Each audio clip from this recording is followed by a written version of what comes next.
my mother is very creative, art wise, and sculptures and that kind of thing. And my paternal dad was who I never knew, but he was kind of a hermit who lived in the middle of nowhere and painted pictures and wrote poetry and that kind of thing, which I've Oh, never wow. seen any of.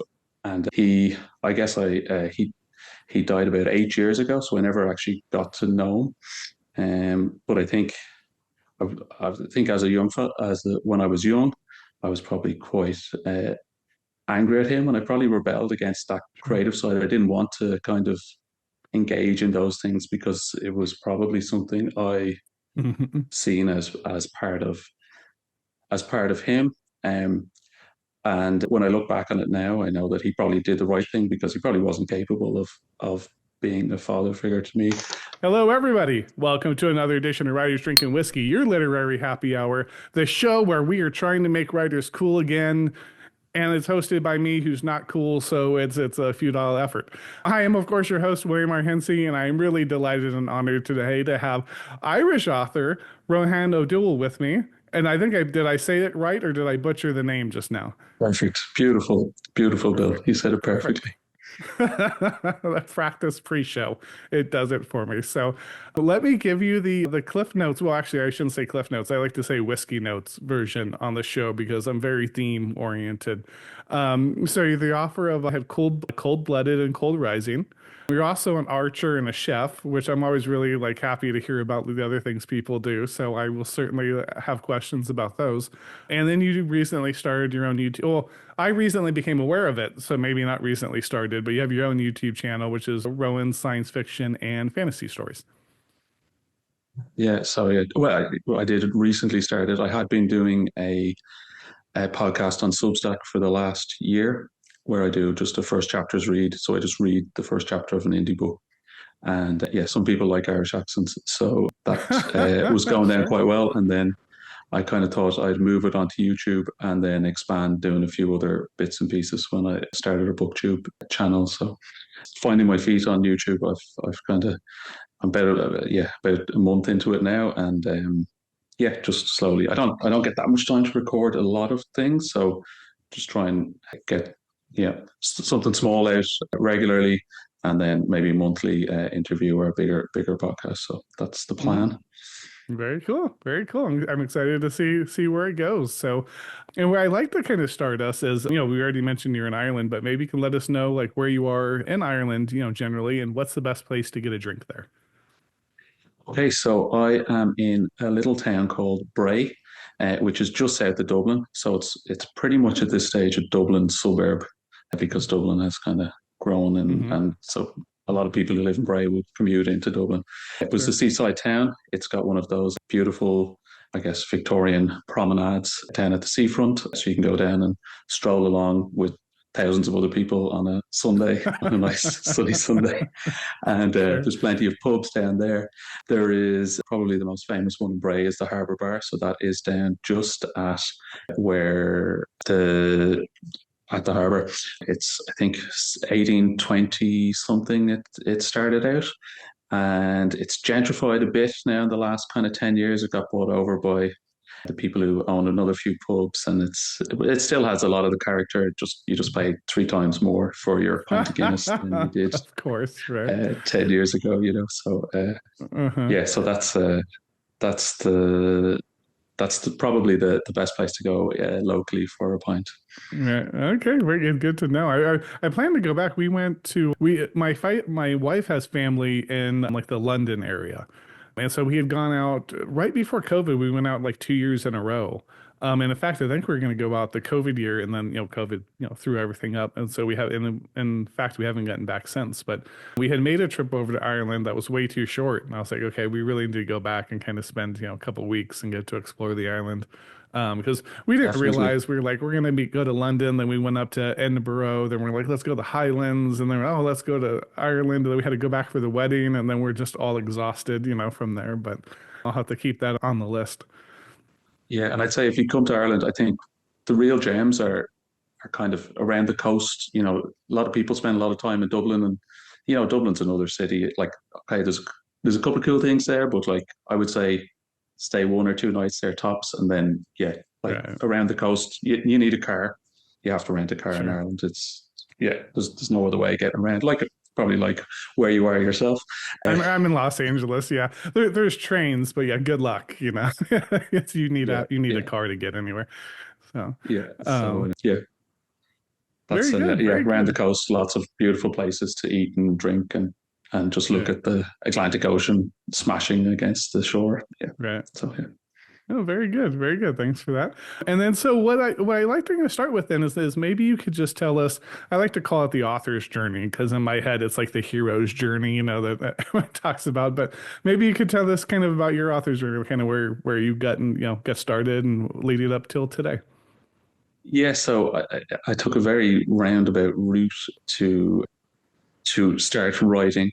I think the first time I read a book, I decided I wanted to write. That's I was like, oh, this is brilliant. I want to do this. And it's funny then from school. So I only found out 4 years ago that I'm dyslexic. I only figured it out about 4 years ago. But I think in school when I was maybe 8 or 9 and I was writing and people were saying, "Oh, you're very good." But then as I progressed, people kept telling me I was worse and worse. And I guess that's in the school system, as you should be getting better at your spelling and your grammar, and things should be fitting Sure. into. So I kept getting, as I progressed through school, I was being told, "No, you're no good at this. This is terrible. This is useless." And Jeez. as a result, I did finish school. I failed the final exams, though, so I failed school, and then I went into culinary college, which I didn't need. I didn't need my school. Didn't need the Sure. school qualifications to get into culinary college. And then I've been a chef for going on. It'll be 30 years this year. I'll have been a Wow. chef. So it's been a while. But during so then, and I would say from the time I finished culinary college till 20. So I finished culinary college in 2000, and to 2020, the only thing I ever wrote was menus. So literally didn't write anything Mhm. down besides menus. And in 2020, lockdown came along. I had a business at the time, which shut down during lockdown. It wasn't feasible. And we ended up with a lot of spare time. I actually went straight into another job, but I went from working 100 hours a week um, to working to working 40 hours a week. So there was a lot of spare time there. So I decided, Uh-huh. I'll give this writing thing a crack. And for the first time then, I was writing on a laptop. So straight away I had spell checker. So I was able to Sure. produce something that I could give to somebody that would understand it, because previously when Right. I did handwriting, my handwriting is awful. My spelling is all wrong. Grammar is all wrong. Punctuation's in the wrong places. And nobody'd be able to understand it. And then I started I didn't know anybody in real life who wrote. So went online through some Discord servers, found some writing community, and through Twitter, and then onto Discord, and then just started swapping beta reads with different people, and then one of my good friends was reading my stuff, and she said to me, "Oh yeah, you're dyslexic. Something about your dyslexia." And I said, "Oh, I'm not dyslexic." And she was like, "I think you are." And she's a teacher, so obviously she Oh, deals okay. with this. So then So she's that go was the go first and Google person it. that ever got it to you? Like that's when you realized Yeah, it yeah. was wow. First time ever. And I think back when I was in school in, I guess, the 80s and 90s, people had heard of it, but it Sure. wasn't really a thing. And I think if Right. you'd have told me I was dyslexic, I probably would have fought you. No, I'm not. No, because I Right. think people had heard of it, but it was also, "Oh, you're A dyslexic, you're stigma stupid." attached to it. Yeah, Right. yeah. Yeah. Yeah. So you would have. I would definitely. I think even if it had been recognised, I think I would have fought it. Um, so anyway, I went and Googled it, and literally everything is like, "Oh, you can't tell your left from your right." Yeah, you can't. Right. Problem with Sure. languages, like everything. I was like, "Yeah, yeah, yeah." And suddenly it dawned on me. And then once you know you're dyslexic, you can work around that, and you can figure stuff out. And you know what you're good at, and you know what you're not good at. Uh-huh. And yeah, and then I would say it gives me an advantage in writing in some ways, because I just have a slightly different perspective. And I know when I beta read for people, they always say that I come up with stuff that nobody else comes up with, because kind of see things a little bit differently. And Uh-huh, also sure. I feel like I'm a good beta reader because if I don't understand it, like I'm like, I don't understand this. I just, you know, so it's kind of, if I understand it, then everybody should understand it. So Uh-huh, it's yeah, I feel like I can sure. contribute in that way. A lot of other things I can't. I'm not going to help you with spelling or punctuation or anything, but there's definitely Right. things I can help with. Right. Well, and it's that stuff less and less, right? Is the like you mentioned, like the spell check. I was never a very good speller. I mean, over the years, writing so much and having the computer fix the spelling or fix or at least give you the red squiggle and to go fix it.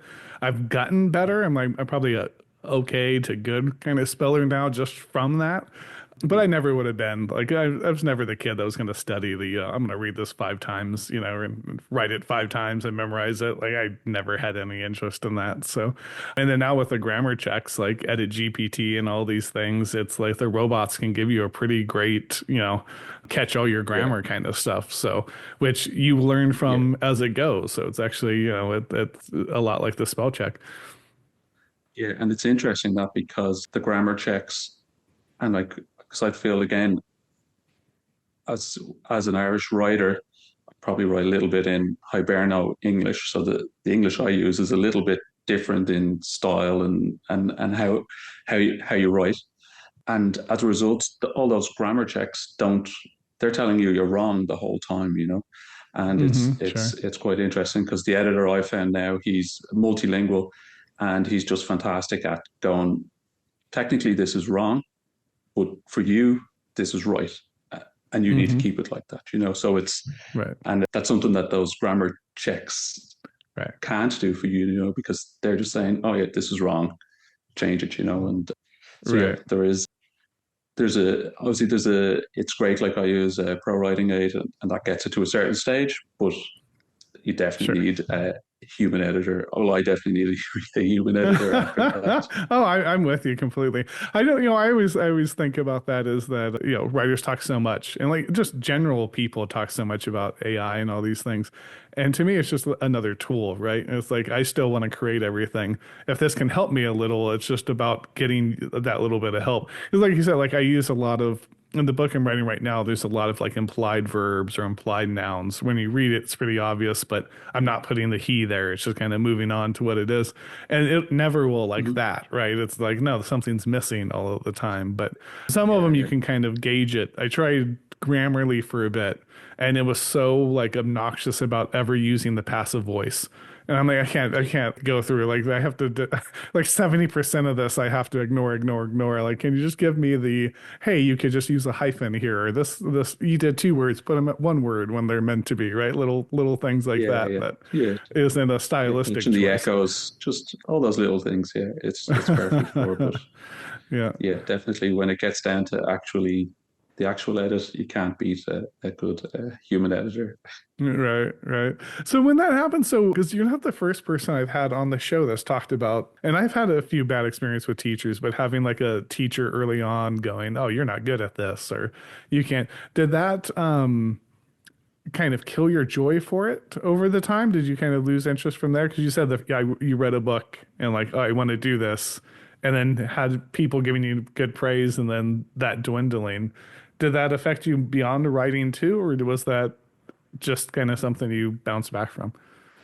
Yeah, no, it definitely did affect me, and I think it's taken a long time to uh, come to terms with that, and even still kind of recognizing and learning about your own creativity, because I think I probably rebelled against my creative side a little bit growing Sure. up, and my mother is very creative, art wise and sculptures and that kind of thing. And my paternal dad was who I never knew, but he was kind of a hermit who lived in the middle of nowhere and uh, painted pictures and wrote poetry and that kind of thing, which I've Oh never wow. seen any of. And I guess he died about 8 years ago, so I never actually got to know him. But I think as a young when I was young, I was probably quite angry at him, and I probably rebelled against that Sure. creative side. I didn't want to kind of engage in those things because it was probably something I Mhm. seen as part of him. Um, and when I look back on it now, I know that he probably did the right thing because he probably wasn't capable of being a father figure to me. And my stepdad married my mum when I was 4, so he's the only dad I know. He's a great Sure. dad. Uh, Hmm. Probably I wouldn't describe him as a creative. He's very good with his hands, but very practical. Hmm. Makes beautiful furniture. I can do all Oh, that very kind of good. stuff, but uh, more practical than creative, though. Sure. So I would say I definitely kind of rebelled against that creativeness, and probably reinforced by my difficulty in writing it down. I did write songs as a teenager. So we had kind of a family band with some cousins and my brother and sister. But songs were easy because they're spoken, Right. and they don't Hmm. even have to make sense. You can say complete nonsense. Right. Yeah. But I did write. We would have written. I don't know. I think about 300 songs written for the. I wrote the lyrics. My cousins were musical. They wrote the music. Okay.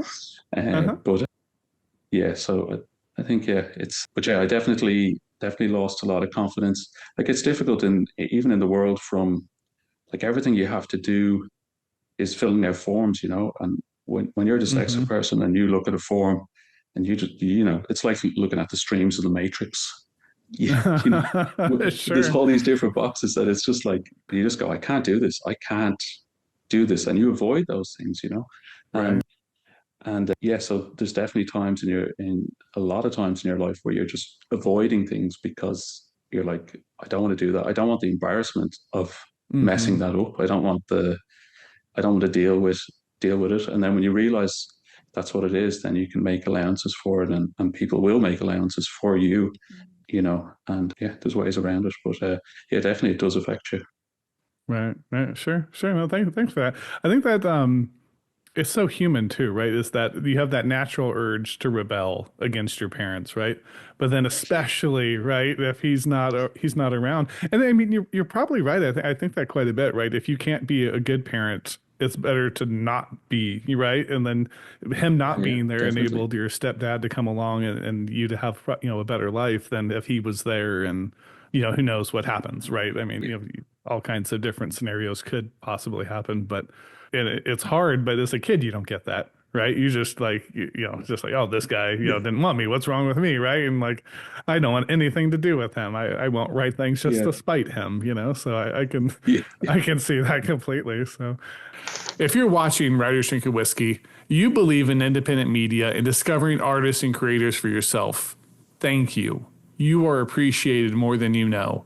And to that end, I will be releasing my latest novel, Pirates of Appalachia, as a weekly serial on Substack.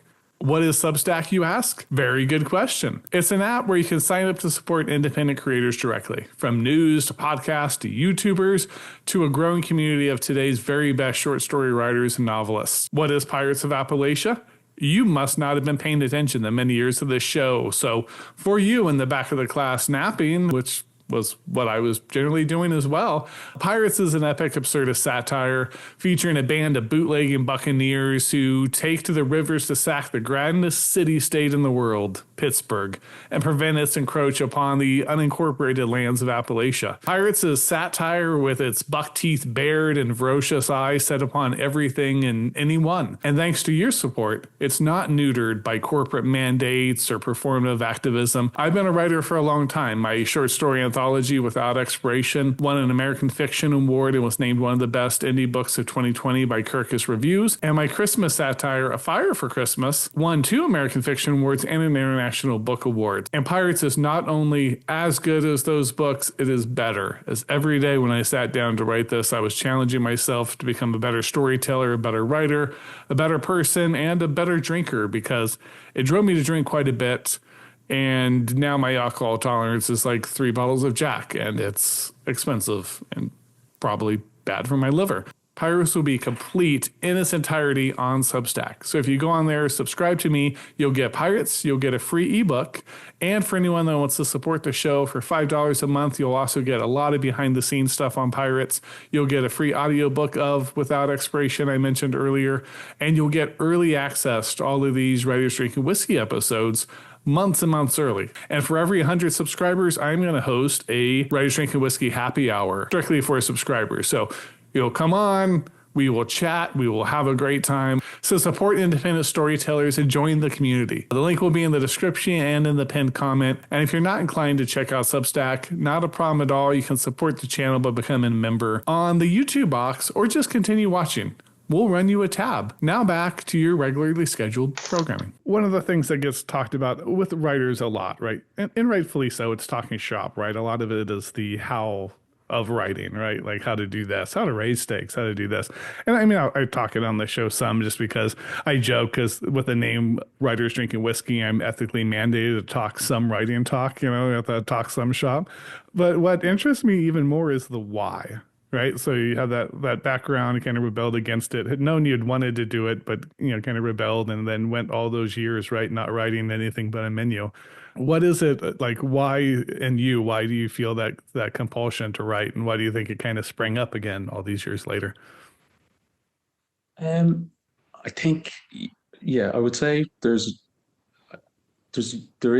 a very good preserved storytelling tradition in oral storytelling, and I would say, for example, that my mother is an oral storyteller, because when my mother tells you about something that happened, she sets it up. She could have been down at the supermarket and she met someone, but when you actually realize how she tells the story, she's setting up the story, she's creating an incident, something happened, and then there's an ending, there's a punchline, and it's only when you get into writing that you kind of realize, okay, so everything she does is a story, and that storytelling tradition is I think strong, and I think I would have always enjoyed telling stories, setting things up. And again, I have an uncle who's an amazing storyteller. He tells like any subject, he'll have a joke, he'll have a story, and in Irish jokes, as you know, everybody hates them, but there's no one-liners or question answer. It's it's a story. It goes on for 5 minutes, leading you in the wrong direction, and then bang, the punchline is something absolutely stupid. And everybody's like, oh no, you have to spend 5 minutes, but it's all about the build-up. It's not about the punchline. Like if somebody's telling you a joke about a talking dog or whatever, and it's all it's all the stupidity of it, the nonsense that is the whole story. It's not the punchline that really matters. So I think that that tradition is there, and I think, and again, I think the other thing that really sparked to me writing was that I wanted there was books I was looking for that I couldn't find. So I was like, I'd love. It was at the time I'd read the Expanse series, the science fiction series, and I was reading Joe Abercrombie with the Grimdark, and I said, I'd love if you could get his kind of dark humor and those characters into a space scenario, so that's kind of, and I was looking for a book like that, and I kept. And the problem at the time was I didn't really know about indie books. So when you're just Googling or looking on Goodreads, they're just telling you the mainstream books. And if I'd understood how to find indie books, I would have found books like that. But in mainstream books, I couldn't find what I was looking for. So that was definitely an impetus for me to start writing and to write the book that I was looking to read at the time. And that was one of the big push for me to get going at it. Yeah, very good. I love that. I often think the best thing to do is write the book you want to read, right? I know people sometimes have like, oh, I write for my wife or whatever, right? And that works for some people, but I think so. Like a lot of times, like it's like, no, write what you really want to read, and that's going to keep you engaged in it. And I feel like you have to be. I feel like you have to be in the world. Like what I'm writing is a series. It's in a world. I have the series finished in my head. Due to time constraints, it's going to take me a long time to get to it. But I live in that world, like I have that world. All my world building is in my head. But it's there. I can't do another project because I need to keep Sure. everything where it is now, because it's all there. It's ready to go. And yeah, I feel like you need to love it. You need to be in it. You need to. Well, I don't think you need to, but I think that comes across in the writing, I think so that too. that you are so invested in this, that you love it, that you want these characters, these, the playoffs, the plot line, the twist, that these are Hmm. meaningful to the author, and not just, not just a formula. Right. I'm Not just kind of a I'm content for content's sake kind of thing. Yeah, yeah, yeah, Yeah. for sure. So, And like, I know it works for a lot of people, and a lot of people do the saving the cat or whatever those things are. I've never got into any of that, but mm, and I think you can kind of tell sometimes when stuff is too formulated. It's very obvious that it's just, yeah, set up, done, done, done, next thing. And right. so yeah, I think it's good when people who are a little bit different write things that are a little bit different. Absolutely. And Yeah. yeah, Well, you don't have to always hit all the beats or whatever. You can mix and match a bit, and hmm. yeah, Right. Well, I think it makes them stand out more, right? Because I think as humans, we want to put things in boxes, right? We're very good at, okay, this is a safety box. This is not safe, right? And then something that just doesn't quite fit in that box, like your mind will dwell on it, right? Those are like the stories that aren't perfect, right? They didn't hit the exact marching points, are the ones like you dwell on, like, and you think. yeah, And I don't think it's because they're not perfect. That's why I use my aggressive air quotes as I say it. It's that yeah, yeah, they're perfectly fine, but they're just scant enough that you could still relate to them. You could still kind of follow it. But, it makes just naturally your brain's like, wait, what's going on? Okay, I need to understand that better. And your brain's like, I have to find a box to fit this in. And maybe it does, right? That becomes its own very particular, unique box over there. But yeah, yeah, for sure. I think yeah, yeah, I totally get that. yeah. Yeah, I know. But Like, one of the things that I find is with characters in particular, people, like, I hate the good and the bad characters. Just have, sure. and you see that so much, that that guy, the bad guy is just a bad guy. There's no other Hmm. reason. Right. And I think often in real life, you know, your worst enemy is yourself. And I think that's not Uh-huh. reflected Sure. enough in books. I think people should be tripping up over themselves all the time, because that's what we Right. do. Hmm. Right. Right. That's funny that did I put it behind me? I did put it behind me. My short story. Oh, there's actually, you're kind enough to mention on one of your videos, my short story collection, Without Expiration. That was kind of a lot of the stories when we were putting it together. And it's really an anthology of stories I wrote throughout the years. And so finding like what's the title, what's the way to market it, when it's kind of a collected stories almost, was a little difficult. And then as we were kind of talking it through, and it was like, well, that's kind of the thing, is like you really like, is this person good? Is this person bad? Like, is it like, what makes someone good versus bad? It's not always as simple, right? Like there's serial killers, right? And that's easy enough. But for most of us, we're in that bell curve, right? We're just all in that middle, and we make bad decisions, we make good decisions, we hurt people, we save people, we uplift people, we, trample people. Like, and it's not so easy all the time to say, oh, this is a good person or a bad person. And then when you put those people into situations like sci-fi or something, right, then it actually enlivens it, I think, a lot more versus, oh, it's a purely good guy, now he's going to go get the evil guy. Well, no, that guy's not, and he has his own failings, and those failings hamper him or her, in some way going forward.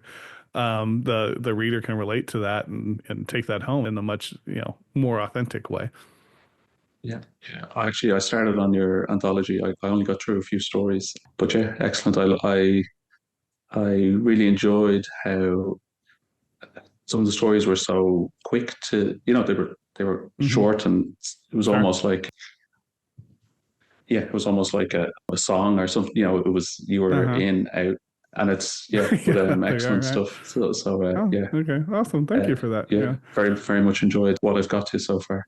Awesome. Thank you for that. So I have another question I wanted to ask you, but I wanted to come back to something you had said, was that because I think about this a lot, which is the discoverability of books. right? Like you said, I wanted to read this, story, and it turns out there were indie books, like that out there.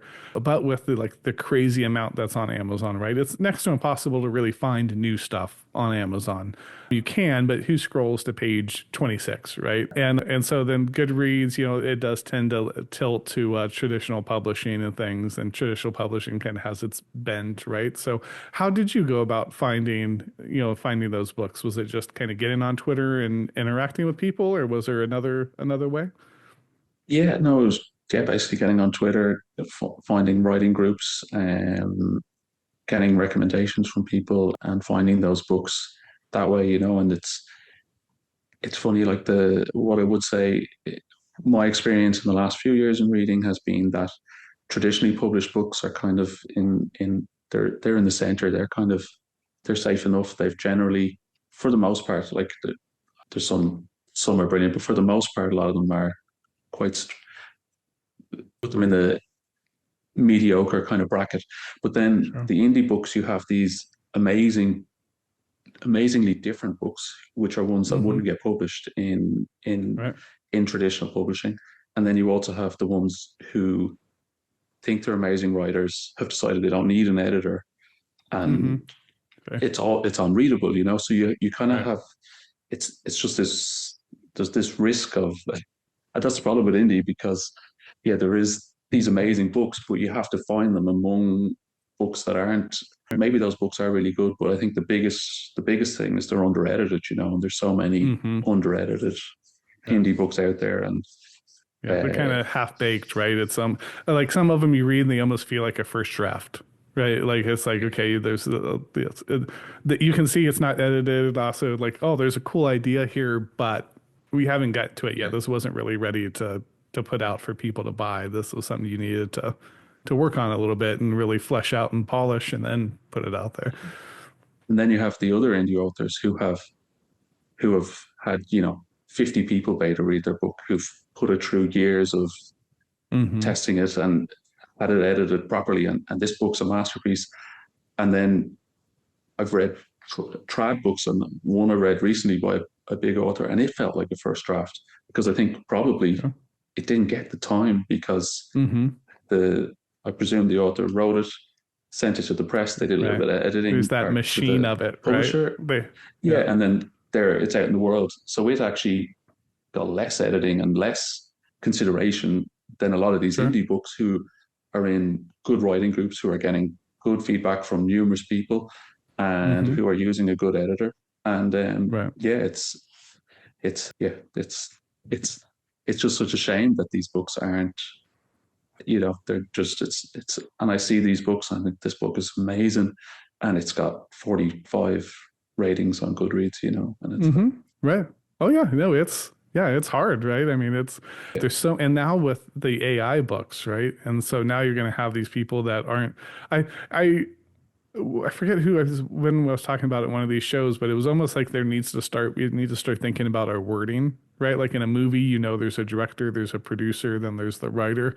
Like if all you're doing is producing it with AI, I don't think you're the writer of that book anymore. Maybe you're the producer of it, but you're certainly not yeah, a writer, at least for that book. yeah. Um, but that noise, right? There's just so much like finding those great books. Because I'm with you. There's a few famous writers that I've never read, and I'll say, oh, I'm gonna go get a few of their books, and then check them out, and they were so middling. It just was so uninteresting. Like the story was utterly predictable. I couldn't tell you like one sentence that stuck out to me or kind of like touched me in some way. And just all, and I mean, it was, I guess, formulaically well done. Like it did the thing, but it was so uninteresting. I actually just decided after that last one, I'm like, you know what? I'm not going to read, traditional published like new stuff anymore. I'm just going to like find indie writers and most of the bestsellers now, besides kind of the big names that are more brand now, even than writer like James Patterson and, and such, that because they have co-writers. I've had some of their co-writers on the show, right? So and then I've had someone tell me maybe off air, but basically the co-writers write it and then he kind of directs it. But I'm like, man, all of the bestsellers, if you look at them, most of them started off indie. And then, then it was a big publishing house went, oh, hey, you want to come? And that got them into bookstores and, and whatnot. So I'm like, man, that's really where the new, avant-garde, the cool stuff is happening is really over there. So I'm with you, but then it's hard to shuffle through. Right? Like it's Yeah, like it's not I an get it. easy But time to be a reader. no, but I think like the opportunity is there with the likes of BookTube Mm, and to to put your face out there, say this is sure. me, I'm a real person, I have an interesting Right. story to tell. Here's the Hmm. books I've written.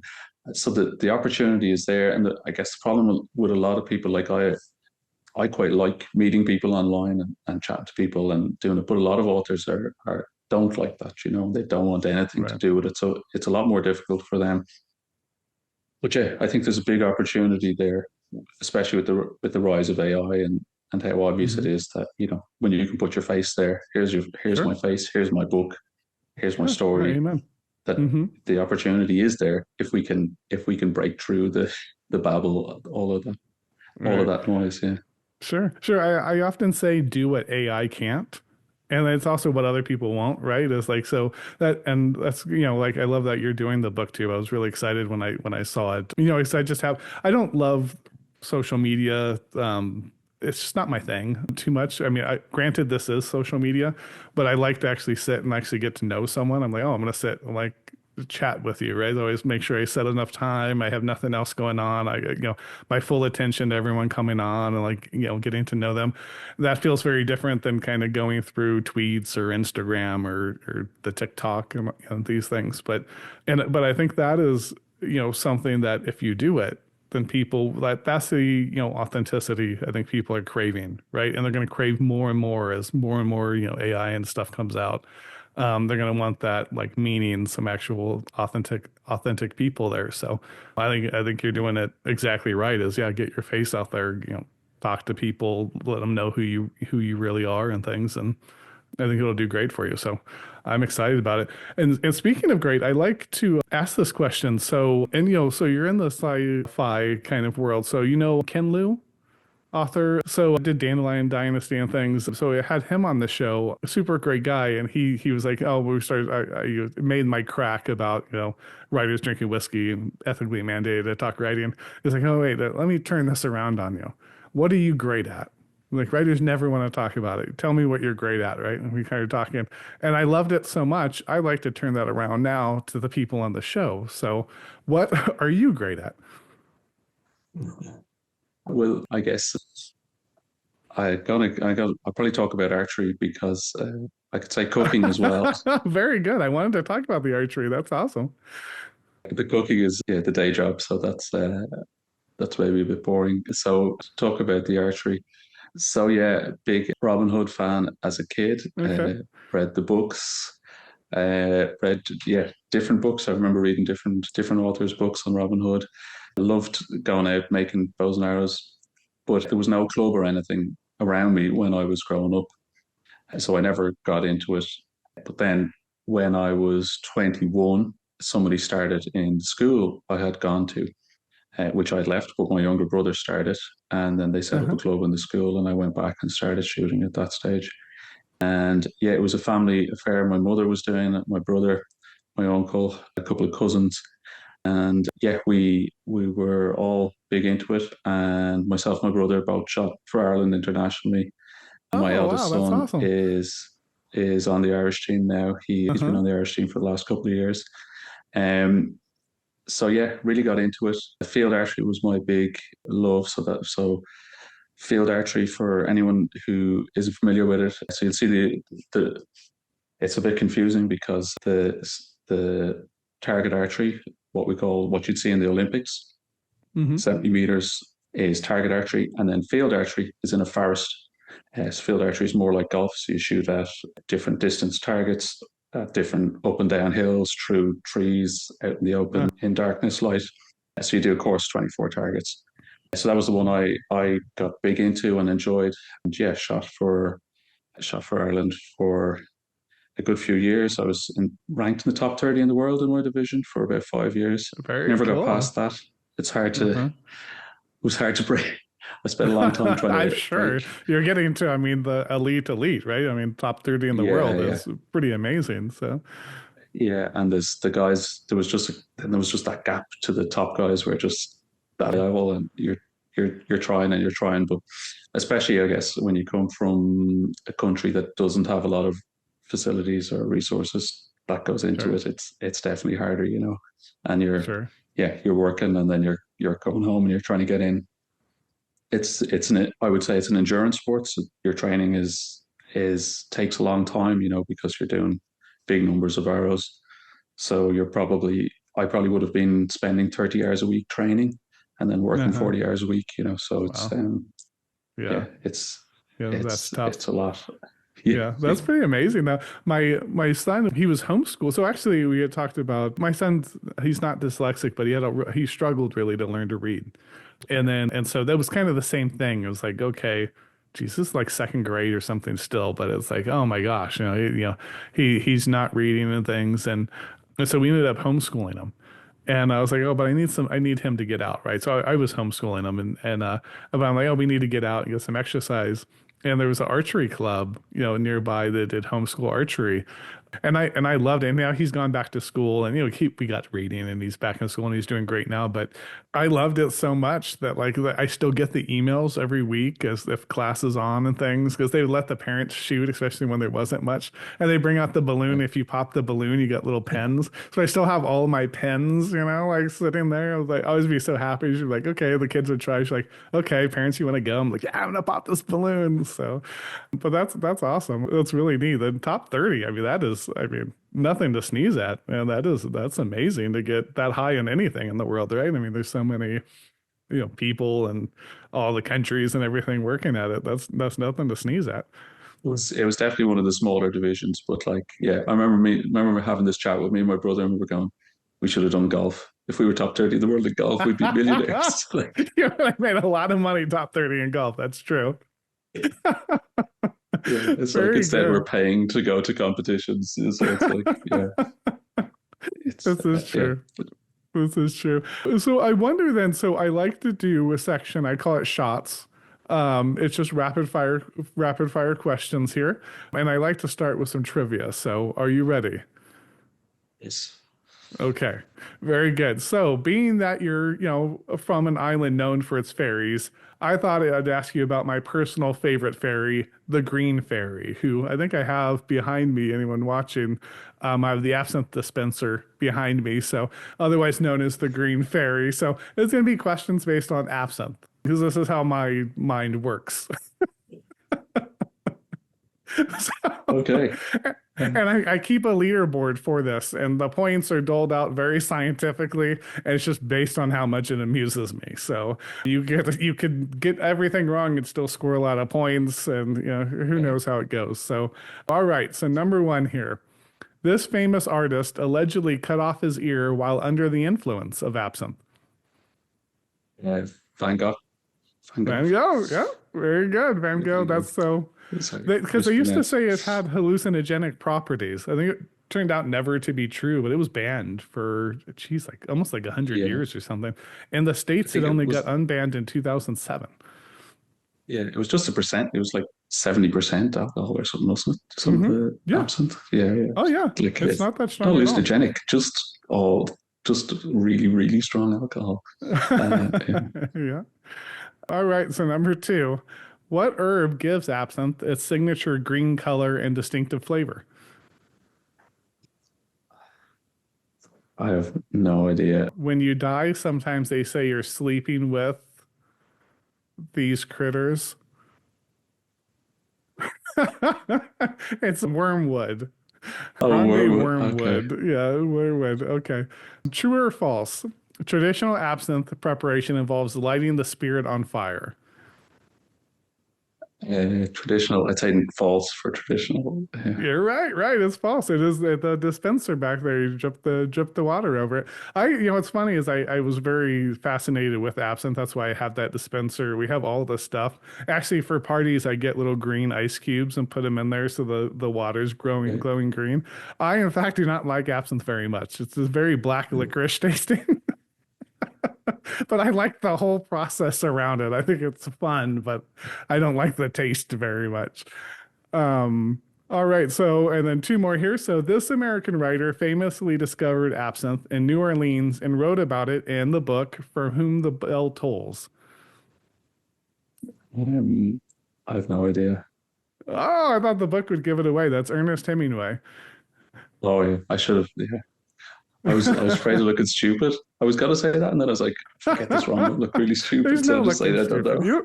You don't have to worry about that. I play the fool on the show because it was the part I was born to play. So you're never gonna look foolisher Yeah, than I do. maybe you'll have competition today. Maybe. And the last one here. So this Irish writer was known to enjoy absinthe during his escapades in Paris. Okay. So playwright Oscar Wilde. Oscar Wilde. Yep. I guess he liked the absinthe when he was in meandering around Paris and doing the Yeah. bohemian thing. So The first social influencer. yeah, very true. Awesome. So that's it for the trivia portion of our shots here. Moving on with the questions, where is your happy place? My happy place.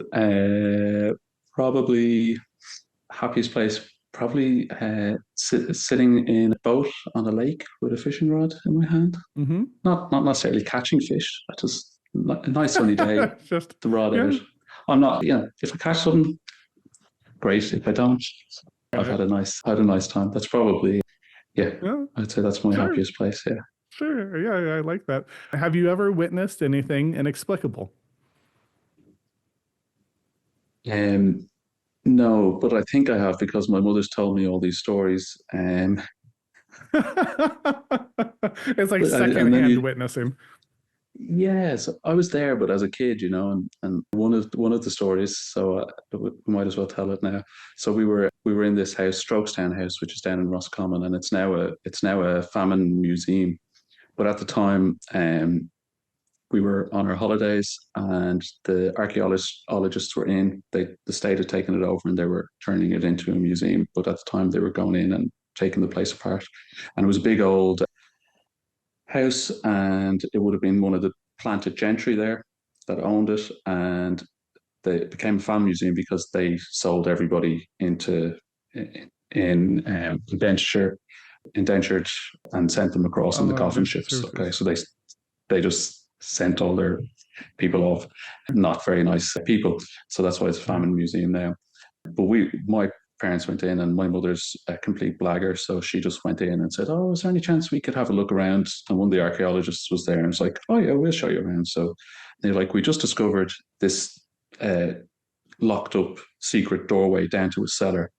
They said, "We've only found it last week. I'll show you this." So they brought us down into this cellar, pretty spooky. And next thing, my brother, who was I think 4 at the time, was basically lifted off the ground and landed about 3 or 4 meters behind where he Oh my was gosh. standing. Just landed on his bum. He was fine. He got back up, and he was fine. And this story, I can't remember if this is true, but I'm gonna run with it. So he landed on his bum, and he got up. He was fine. He wasn't crying or anything. And the archaeologist lady that was there, she said, "That's really strange. Last week there was kids upstairs that said somebody had pushed them over, And so that was a ghost, definitely. Probably a ghost of a kid thought they were playing and had pushed them over." So anyway, about 2 years later, we went back, and the museum had been set up.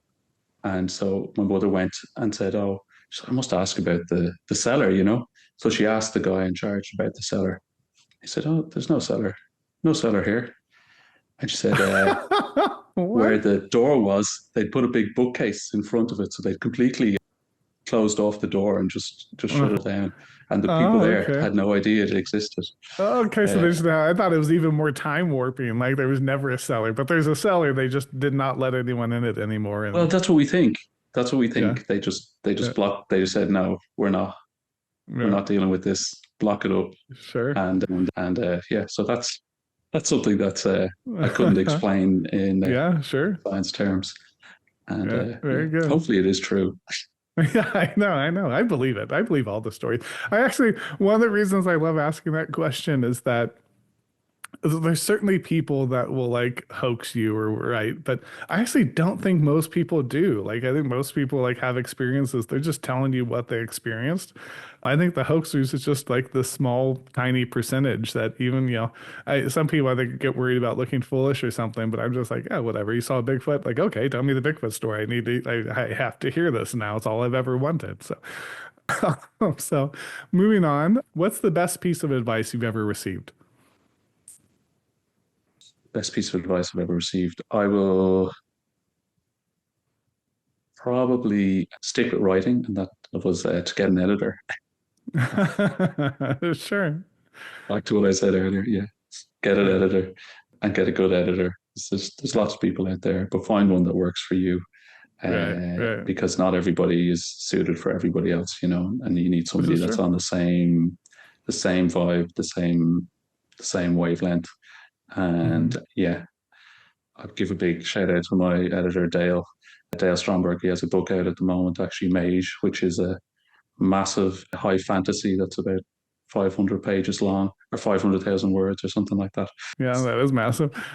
And there's a lot of invented language and Oh, stuff. So very it's cool. it's it's a real. But yeah, he spent 10 years working on it, so Very good. it's a Good for him. fantastic I book. So love I'll give those. him a I love shout out. so much when you hear that. Yeah, he's a great guy, and yeah, he translates from he's American, but he lives in Malaysia, and he translates from Japanese into English as his day job. So Oh, okay. and he works as a editor and writer as well. So Yeah. yeah, great guy. Very So cool. yeah, check it out, mate. Shout out to him. Very good. Thank you for that.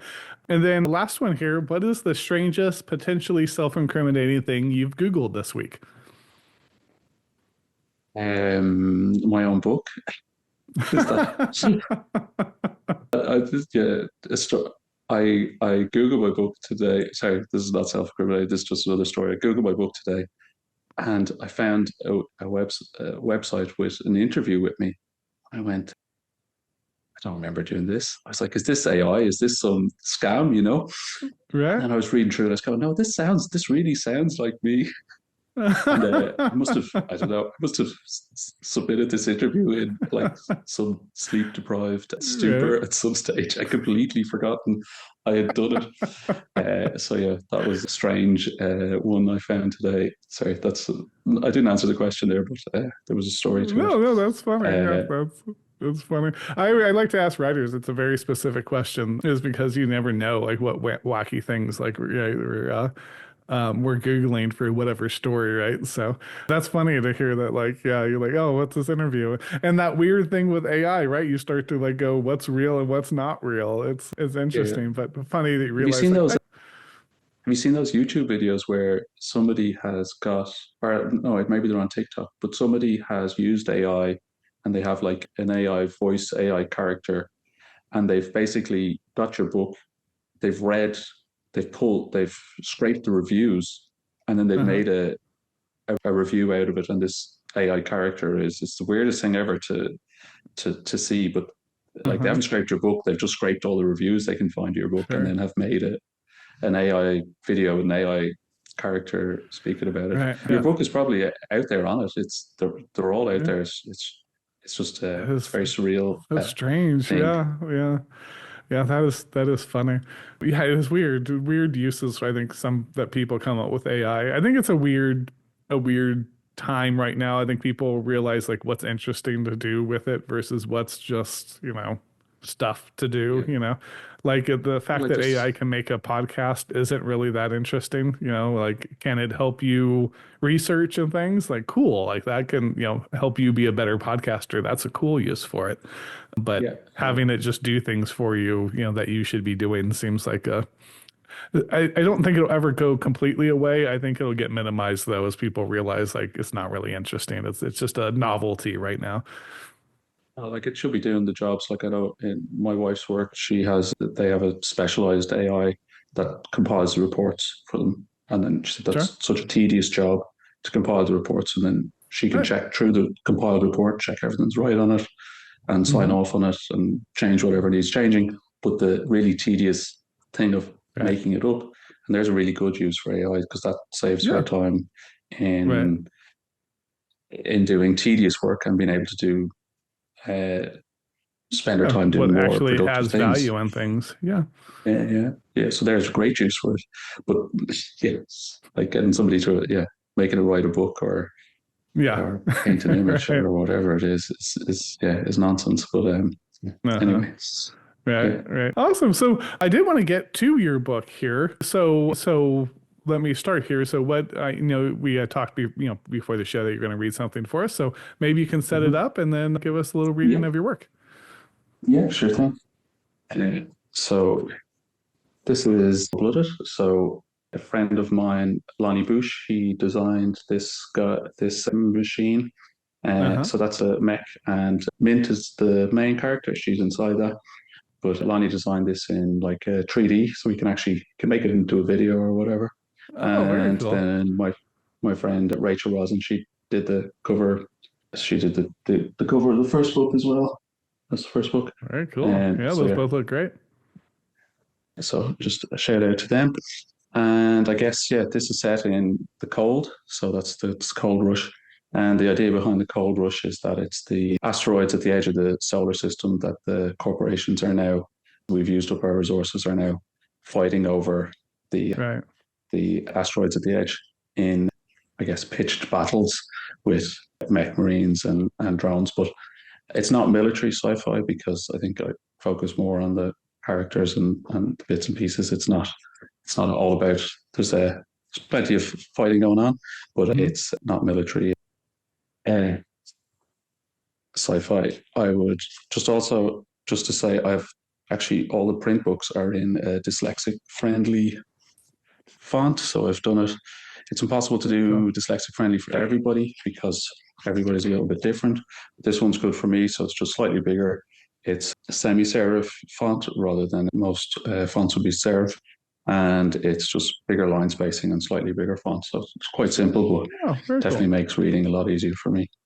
Mm-hmm. Um, okay, so I'll just read a couple of pages. Just Yeah, go for it. absolutely. That sounds great. Yeah. Okay, time to do my reading voice. Very good. Chapter 1, Telstat Station, Neptune, 2323. Today, you numbskulls will be out in the cold for the first time. Mint's cadets straggled into formation before her. They're all two shiny, state-of-the-art mech suits at odds with their awkward movements. Many of these kids will die before graduation. It had been a few years since a student had got themselves iced on their first spacewalk, but who knew with this lot? The technicians had already completed the suit prep protocols, but she needed her students to understand how important this all was. The only way to get the dregs school system to remember anything was to repeat, repeat, repeat, and then repeat. Back in my day, your first walk consisted of being shot out of a silo. But for you little dumplings, we'll wrap you in cotton wool and have you walk about on the outside of the station. Don't worry though, you're still going to become a human projectile in a couple of weeks. Mint wasn't a fan of the new safety protocols, mainly because they didn't make any difference. As far as she could tell, the dumbest students would end up iced later rather than sooner. Why prolong the inevitable? There's only one thing that will keep your suit alive in the cold, and that's your nuclear reactor. Solar or battery power isn't worth the shit out here.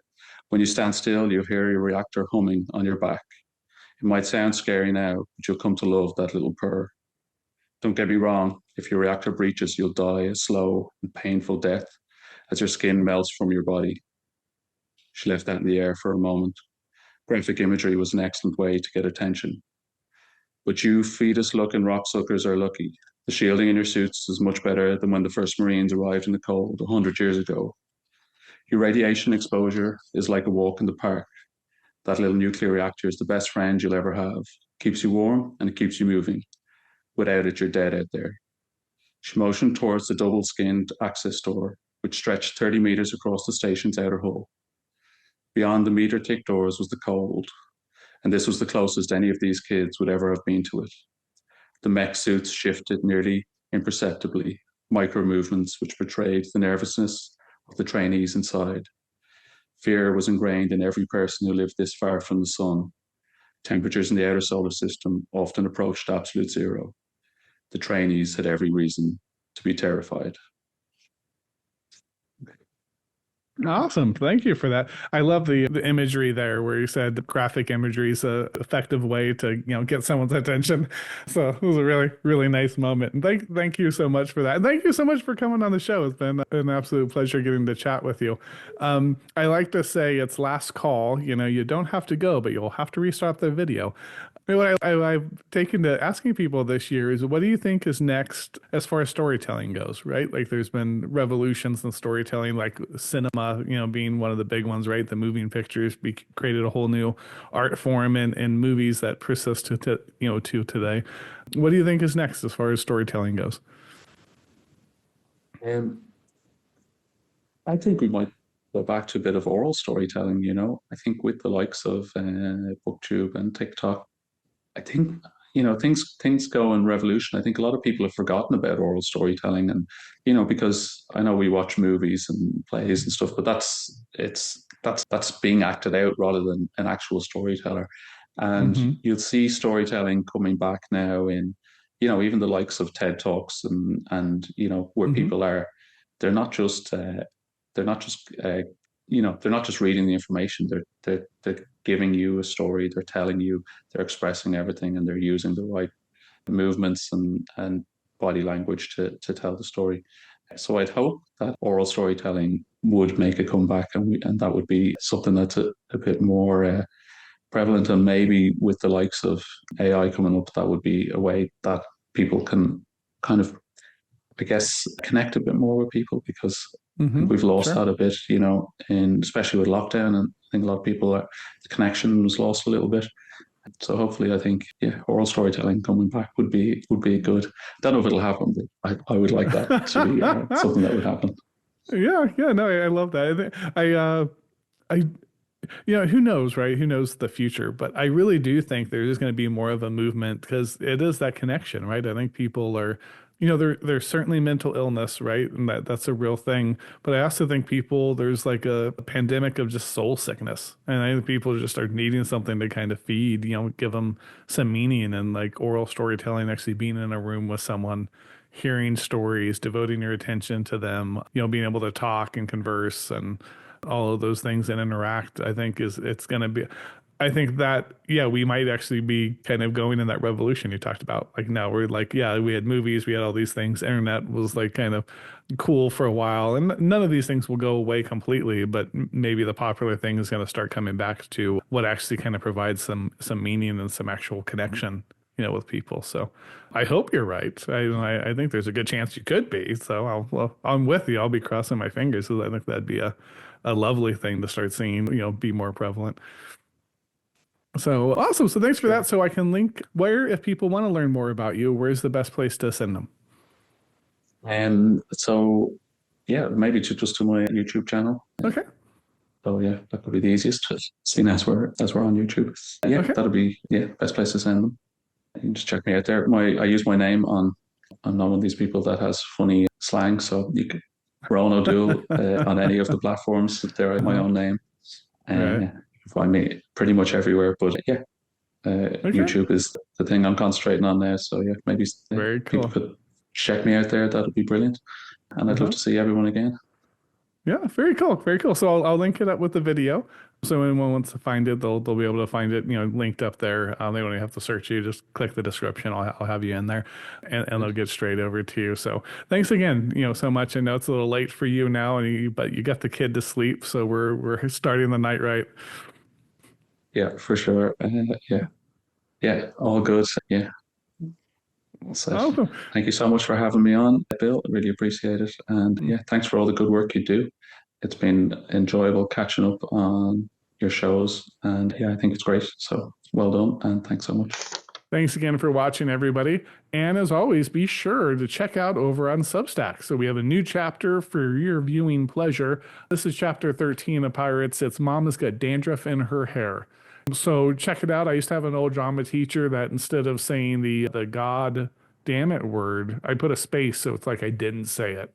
But instead of saying that, she would say, got dandruff in my hair. And she was very upset most of the time with me or my bus buddy to this day, Robert. So, Mrs. Hodge, God bless you if you're out there. And I'm sorry for all the aggravation, but you gave me a fun title, chapter title here. In the chapter, the boys are still stuck in the subterranean mine, and they're in pretty dire straits now, having encountered the hate walker, and they're trying to survive. They're really in survival mode at this point, and gets a little darker, gets a little deeper. So check it out. Let me know what you think. And as always, you can stay here, watch more Writers Drinking Whiskey. You can also watch that on Substack, wherever you like. We're there.